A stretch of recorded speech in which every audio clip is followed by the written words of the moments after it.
वो संतुष्ट हुआ। कैसे? वैसे तो शरीर का भोजन एक है, अनाज है, लेकिन संतों ने इस शरीर के 5 भोजन बनाए हैं। भगवान से प्रार्थना करो कि मेरे शरीर के 5 भोजन शुद्ध कर दो। और 5 भोजन जब शुद्ध हो जाएगा ना, सात्विक, और उस भोजन का पाचन हो जाएगा, भोजन पचना जरूरी है, तो क्या होगा? शरीर में असर वैसा ही आएगा। देखो, हमने घी खाया और घी खा लिया, घी पेट में चला गया, चले जाने तक तो बात बनती नहीं है। हो सकता है घी ज्यादा खा ले तो दस्त भी हो जाएगा, तो पचेगा तो शरीर में तो खून नहीं बनेगा। इसीलिए पहले नंबर पे तो घी होना चाहिए। घी के बाद में वो घी पचना जरूरी है। जमावड़ा खाया तो जमावड़ा पचना जरूरी है, घी खाए तो घी पचना जरूरी है। तो भगवान से प्रार्थना करो कि भगवान मेरा भोजन शुद्ध बना दो और उस शुद्ध भोजन को पचा। अब भोजन कौन कौन से? ये 5 प्रकार के भोजन: रूप, रस, शब्द, स्पर्श, गंध। इनको सत्संग में वाणी में संत भाव में अलग अलग भाव से लेते। जिस भी संत ने अपने भाव से टीका किया किसी सत्संग प्रवचन का, उसी हिसाब से बता रहे हैं।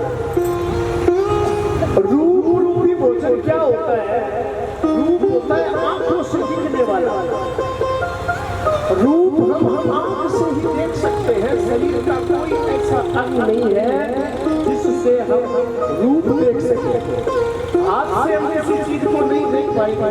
अगर हमारी आंखें बंद हो जाए, आंखें हमारी बंद हो जाए और हाथ में कोई चीज दे दी जाए, तो हम ये बता देंगे कि ये 4 फुट की है और ऐसी है, लेकिन ये नहीं बताएंगे ये रंग कैसा है, इसका रंग कैसा है। तो रूप केवल आंखें दिखाती है, शरीर का कोई भी अंग रूप नहीं दिखा सकता। तो भगवान से प्रार्थना करो कि जो रूप आंखों से मैं देखूं वो मेरा शुद्ध हो, क्योंकि हम जैसा देखते हैं ना वैसा ही भाव हमारे शरीर में उत्पन्न होता है।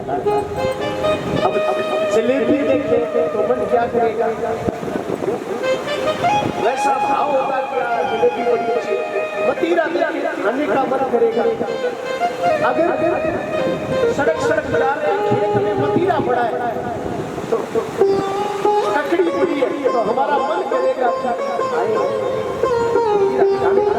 मन करेगा, मन प्रसन्न होगा।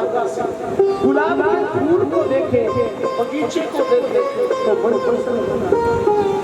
अब अगर सोच लो, अगर कोई 3-4 दिन का मरा हुआ कुत्ता पड़ा है दिखाई दे जाए तो मन में गिलानी होगी।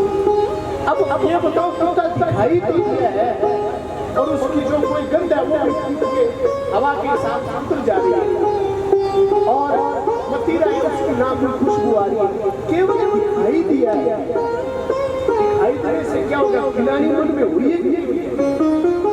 कोई चीज अंदर गिरी है हमारे। कैसे कि जब आंख किसी चीज को देखती है, बड़े बड़े भाई बहन अच्छी तरीके से जानते हैं, आंख जब किसी चीज को देखती है ना तो उसकी फोटो खींचती है, वीडियो लेती है और वो वीडियो हमारे दिमाग में जाता है और दिमाग में पहले से ही वो बात सेव होती है।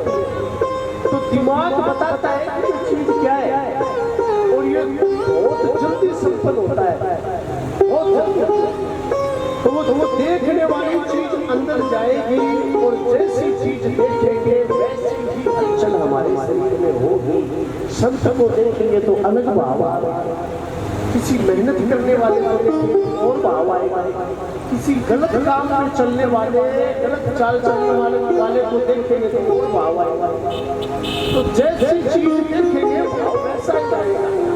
तो प्रार्थना भगवान से ये करो कि हे प्रभु, मैं जो चीज देखूं वो शुद्ध हो, सात्विक हो, किसी ऐसे आदमी का दर्शन ना हो जो अशुद्ध हो, चाहे वो पुरुष हो चाहे स्त्री हो, कोई ऐसा दृश्य ना देखूं, लड़ाई हो, झगड़ा हो, अधर्म होता आता हुआ ना देखो, मेरा तो दर्शन हो माँ बाप का हो, बूढ़े बुजुर्गों का हो, मंदिर का हो, गौशाला का हो, भजन का हो, सत्संग का हो, ऐसा दृश्य मेरी आंखें देखे, आंखों का भोजन, सुंदर सुंदर ग्रंथ पढ़ो, संतों के दर्शन करो, तीर्थों के दर्शन करते हैं, आंखों का भोजन।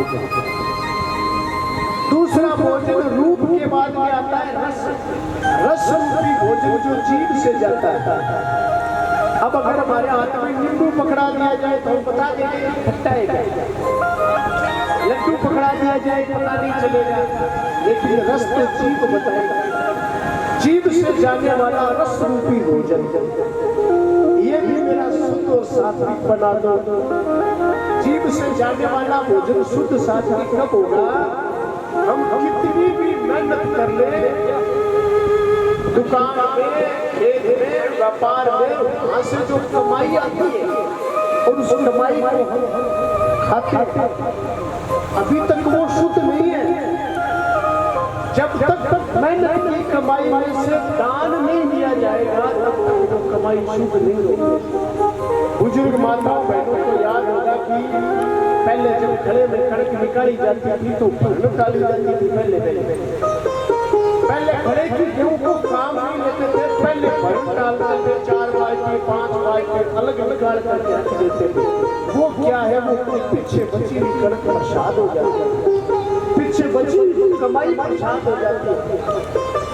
ऐसी मेहनत की कमाई हो, दान दी हुई हो, शुद्धता पूर्वक भोजन बनाया हुआ हो, उस भोजन में से भगवान के भोग लगा हो, ऐसा भोजन इस जीभ से जाएगा। पराई कमाई मेरे जीभ में एक ही ना हो। जीभ का मतलब कोई नहीं करते, चाहे कूलर पंखा कुछ नहीं। जीभ से जाने वाला रस रूप, रस, शब्द, शब्द रूपी भोजन है कान। अब कान, अब कोई कहे कि शब्दों में क्या ताकत होती है?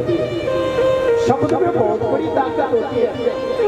और हम जा रहे हैं, कोई मिल जाए हमें करके हाथ जोड़ करके कहे। अब कई लोग मतलब ऐसे एंटी होते हैं, पूजा पाठ से क्या होता है, मंत्र में क्या शक्ति होती है, ये तो खाली शब्द है, शब्द में बहुत बड़ी ताकत है। कोई गली गली हम जा रहे हैं, कोई हमारे सामने हाथ जोड़ के ये कहे राम राम भाई जी या बहन जी कैसे हो, घर में सब आनंद है क्या? शब्द ही तो बोले हैं और हम कहते हैं बहुत बढ़िया बहुत बढ़िया बहुत बढ़िया आनंद है, ऐसे बात करते हैं। अगर कोई माँ की या बाप की गाल निकाल देखो, शब्द ही तो बोलते हैं। अब कोई कहे मेरा बाप मरे तो अब ये शब्द ही तो बोला है, बोलने से कोई मर थोड़ी। कोई हमारे घर वाले सदस्य को गाली देते, कोई पत्नी को गाली देते, तो अब जो वो बोलेगा वो ऐसा थोड़ी है। कोई किसी को कह दे कि तू तो भाई गलत आदमी है, तो वो बोलने से गलत थोड़ी हो गया, सामने वाले को गुस्सा आ जाएगा। शब्द पहले राम राम भाई साहब कैसे हो, यही तो शब्द है, और बात की गाली भी शब्द है। दोनों शब्दों में अंतर है। एक हमारे अंदर अच्छा कानों में संगीत पड़े, मधुर संगीत पड़े, और एक किताब हो के एक कोई बांसुरी बज रही हो, हारमोनियम बज रहा हो, कोई सितार बज रहा हो, कोई गिटार बज रही हो, कोई अलग वाद्य यंत्र बज रहा हो, और एक डांडी में डल्लू बाजते हो, आवाज उसी में आ रही है, उसी में आवाज आ रही है। संगीत चल रहा है, ईयरफोन या ब्लूटूथ लगाई हुई है तो नींद आ जाएगी, लेकिन जब कूलर तो नींद नहीं आई। आवाज वही कर रहा है, आवाज ये कर रहा है, एक आवाज मधुर है। वैसे ही ये मधुर मेरे कानों में जो जाए वो शब्द किसके जाए? सवेरे उठे माँ बाप की वाणी हो, गुरुओं की वाणी हो, भजन कीर्तन की वाणी हो, सत्संग की वाणी हो, अच्छी वाणी हो, चोरी चुगली निंदा झूठ बुरे शब्द मेरे कानों में प्रवेश ना करें। क्योंकि अगर हम वैसे शब्द सुनेंगे तो भाव भी हमारा वैसा ही तो शब्द के बाद में आता है स्पर्श। स्पर्श का अर्थ होता है हटाई, कि मेरा किस व्यक्ति के पास उठना बैठना है, किसके पास मैं उठता हूँ, किसके पास बैठता हूँ, मेरी हटाई किसके पास है। जिसके पास हटाई होती है, उठना बैठना होता है, वैसे ही हम हो जाते हैं। फूल पे हम हाथ लगाए, फूल पे, फूल कुछ नहीं तोड़ेंगे फूल से, ना फूल का वजन कम होगा, ना फूल की सेहत बिगड़ेगी। फूल के नजदीक से निकले तो फूल की खुशबू हमारे अंदर आती है, आनंद आता है। और वैसे गंदे नाले के नजदीक से गुजरेंगे तो कुछ नहीं बिगड़ेगा, ना हमारे कपड़े खराब होंगे, ना कोई कीचड़ लगेगा, लेकिन उसकी गंध ऐसी आएगी कि ना कपड़ा रखना पड़ेगा। अच्छे लोगों के पास संगत करने से ये भाव होता है। जैसे ही हम अगर किसी धर्मी के पास बैठेंगे जो ज्ञान की चर्चा करता है तो हमारे अंदर ज्ञान आएगा।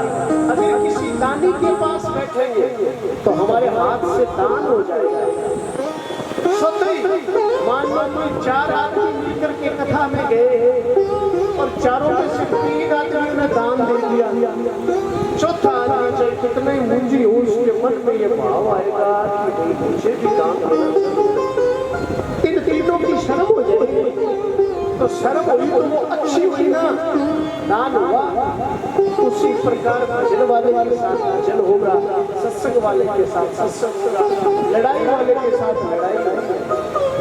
अब मान लो कोई बैग लूट के भागे और भाग रहे और यहाँ से कोई बोले कि जी मुझे जानसर जाना है या मोटा खेड़ा जाना है, मेरे को भी चढ़ा लो।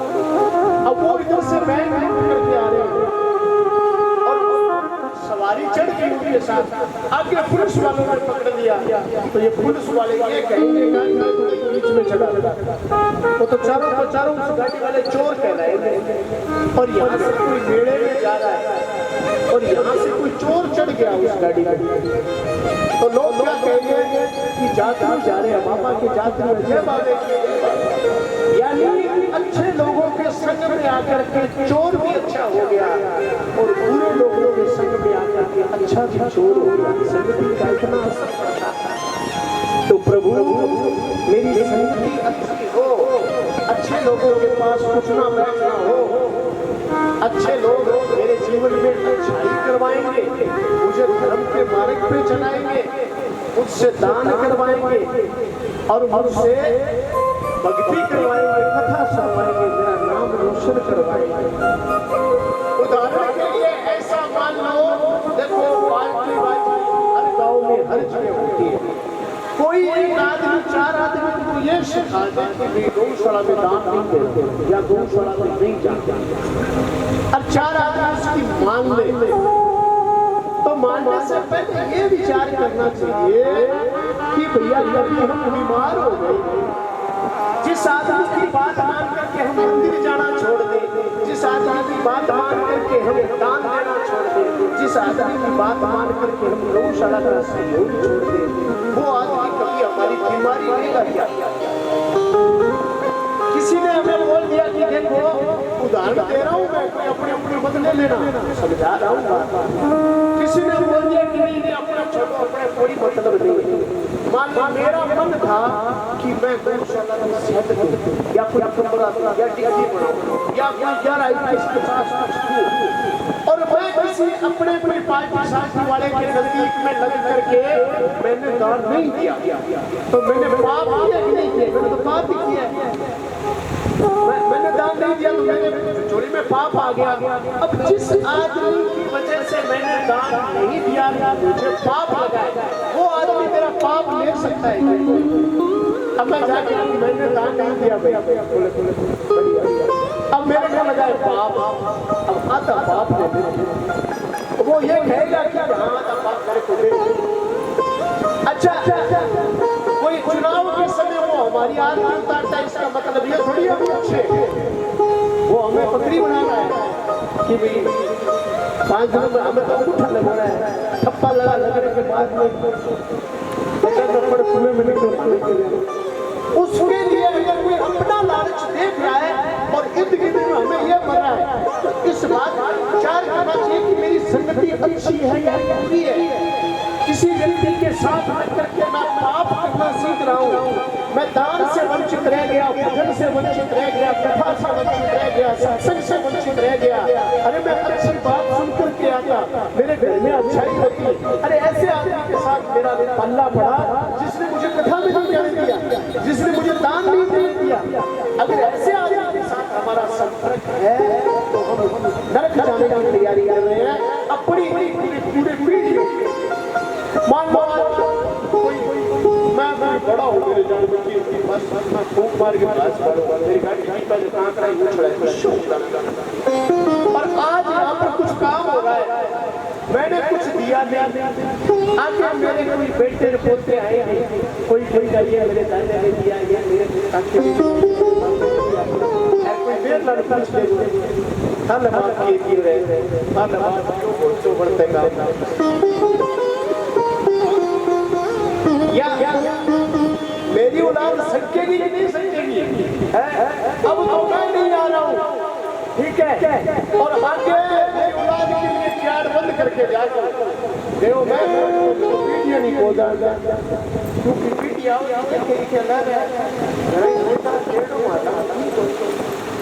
तो यानी कि सोचो अगर वो काम किसी ने करवा दिया, कोई हमें वचन से दान से अच्छे काम से वंचित कर देता है, सोचो वो हमारी संगत अच्छी नहीं है। हम उसके पास बैठ चंदन को अगर अच्छे आदमी के पास बैठेंगे, अच्छे आदमी के साथ दुश्मनी अच्छी होती है और बुरे आदमी के साथ मित्रता भी गलत होती है। कोई माड़ी नीत वाले को मित्रता करके घर ले आओ, वो घर में दगा करेगा, और अच्छे आदमी के साथ दुश्मनी कर दो, फिर भी वो सोचेगा चलो रे कह दिया तो कह दिया, छोरियां जाओ चार छोरी गए, माँ बाप बीमार है, क्या हो तो पागल है। यानी अच्छा आदमी तो बहुत आगे पीछे की सोचेगा और पूरा आदमी कुछ नहीं सोचेगा। इसीलिए संगत करो तो अच्छे आदमी के साथ करो, अच्छाई जो हमसे अच्छाई करवाए, हमसे प्रेम करवाए, हमसे भजन करवाए, हमसे दान। तो कहने का भाव अगला भोजन हो गया सत्संग।